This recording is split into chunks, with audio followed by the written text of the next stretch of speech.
بسم اللہ الرحمن الرحیم۔ آج میں ایک ایسا وظیفہ بتانے والا ہوں کہ انسان جتنا بھی غریب ہو، غربت نے گھیر لیا ہو، اس پہ قرضے ہو، مسائل ہو، اور جس کام میں بھی ہاتھ ڈالتے ہیں تو وہ ناکام ہو جاتا ہے۔ تو میں آج ایسا عمل بتانے والا ہوں، اور وہ عمل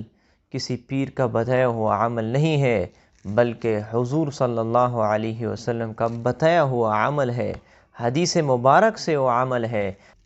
اگر ہم اس پہ عمل کر لے تو ہماری غربت ختم ہو سکتی ہے، ہماری مشکلات ختم ہو سکتی ہے، اور اللہ رب العزت رزق کے ایسے فراوانی کر دیں گے، رزق کے بند دروازے ایسے کھول دیں گے کہ آپ حیران ہو جائیں گے۔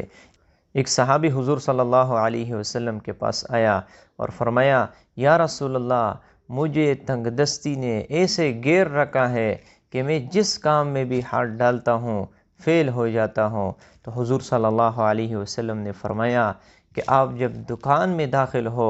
تو آپ نے السلام علیکم ورحمۃ اللہ وبرکاتہ والصلاة والسلام علی رسول اللہ کہنا ہے، اور پھر ایک مرتبہ سورۃ اخلاص قل هو اللہ احد اللہ الصمد لم یلد ولم یولد ولم یکن لہ کفوا احد پڑھنا ہے۔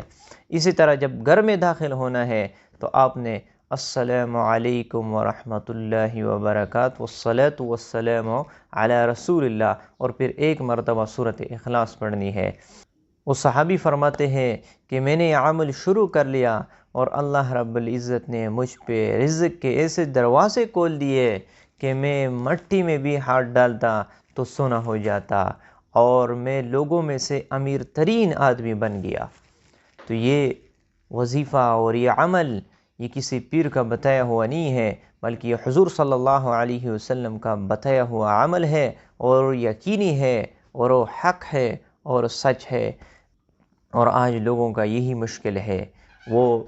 چاہتے ہیں کہ ان کے رزق میں اضافہ ہو جائے، ان کے مال میں اضافہ ہو جائے، اور یہ انسان کی بنیادی ضرورت ہے، کیونکہ یہ دنیا کی ضرورت ہے، مقصد نہیں ہے بلکہ ضرورت ہے۔ مقصد وہ تو اللہ کی رضا ہے، اللہ کے احکامات ہے، اللہ کے دین ہے، اور یہ مال دولت یہ ایک ضرورت ہے۔ تو اسی لیے یہ عمل حضور صلی اللہ علیہ وسلم نے بتایا ہے۔ اگر ہم اس عمل پر عمل کر لیں تو یقیناً ہماری زندگیاں تبدیل ہو سکتی ہے، ہم اس پریشانی سے نکل سکتے ہیں، اور یہ مشکلات جو ہم پہ آئے ہیں اور ہم در بدر پھر رہے ہیں